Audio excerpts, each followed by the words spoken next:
So let's move forward to 2016. Which candidate is going to perform better than expected, and which one is going to perform less, worse than expected?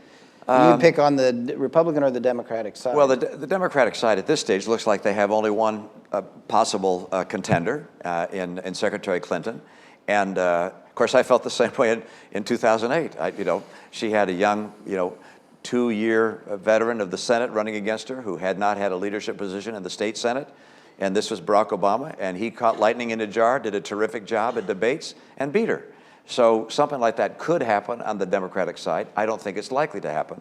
I didn't think it was likely last time. So I sure can be wrong in making those kind of predictions. But I think she's the Democratic nominee, barring some surprise. On our side, we get a lot of good people. There are probably 15 or so that would be on the stage at the first debate, if they could be. Some will rethink. They'll look at the early movements. You probably heard Ted Cruz.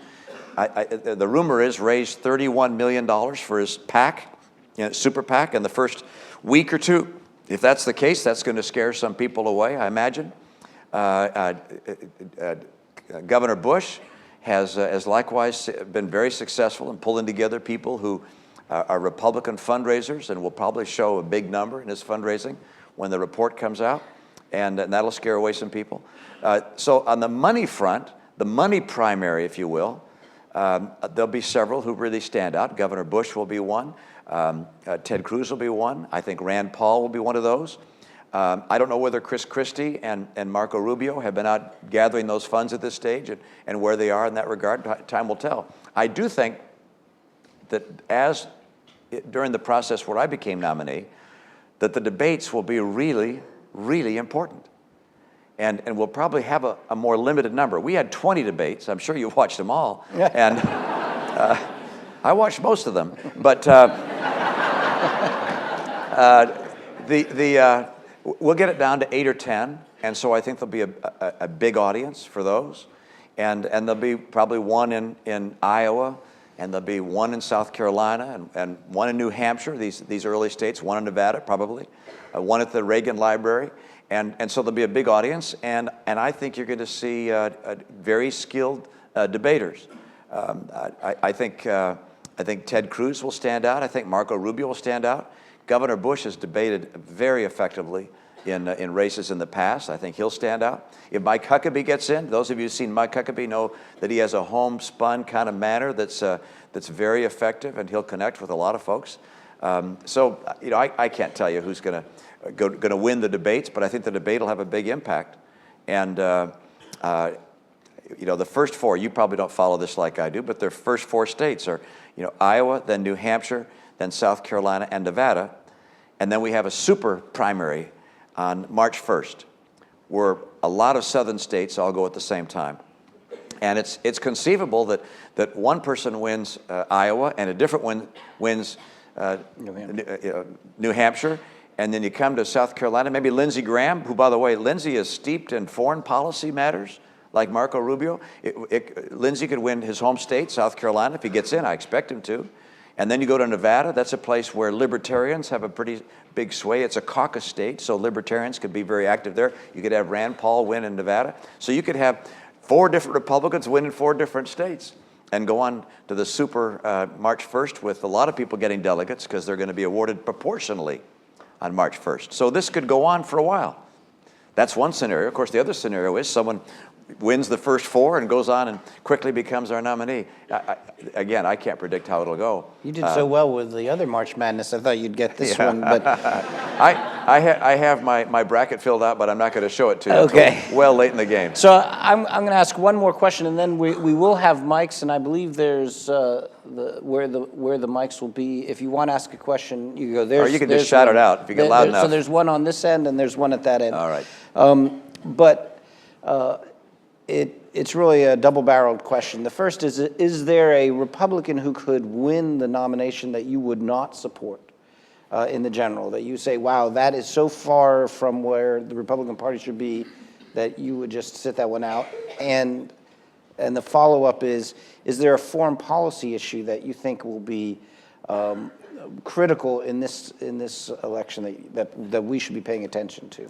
Maybe that we haven't mentioned already. To answer, I mean, I anticipate I'll be supporting the Republican nominee. It's not imaginable to me that I'm not going to support our nominee. And our nominee, I believe, will have adopted and have espoused the policies that have formed the basis of my party for a long time. Now, if I were wrong, if someone came out with a number of things that were just way out of left field and I couldn't support, why, then I'd make that known. I'd probably make it known during the primary process. I don't intend to endorse anybody, not that my endorsement makes much of a difference, but I would, if it came to a point where there was someone who was running who I thought really was wrong on key issues, or who I thought didn't stand a chance winning the general, I might come on and endorse someone who I thought had a better shot. As to what issues are going to be the big ones? Foreign policy. Foreign policy issues. I mean, I think foreign policy could well be the center point of a presidential campaign. That's a bit of a stretch, because by and large we concentrate on what's going on right here and what's happening in our own homes.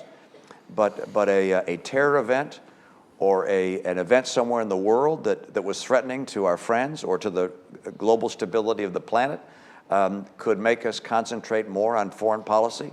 I happen to think foreign policy does not get as much airtime as it should in the presidential selection process.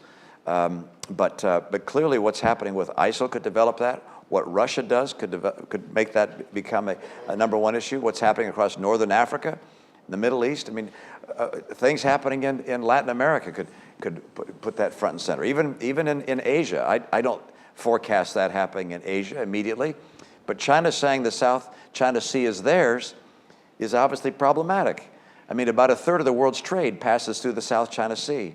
They say that to go through that sea, you need their permission, including our naval vessels. Well, that's unacceptable.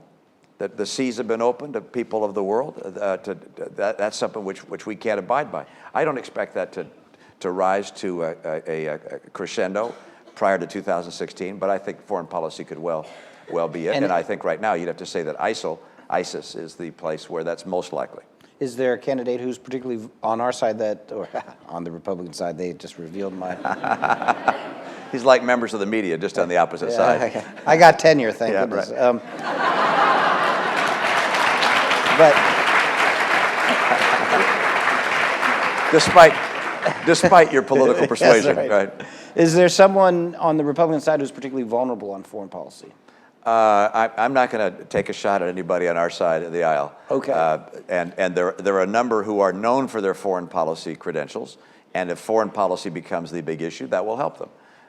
There are others. Governors tend to be not as well known in that regard. Although I saw a poll that said that voters generally saw Jeb Bush as being the most knowledgeable in foreign policy of the 16 contenders, and he's been was a governor for some time. He's been on the political front for a long time, and that may well be the case. So, governors, senators, we've got folks who I think have credentials in that regard.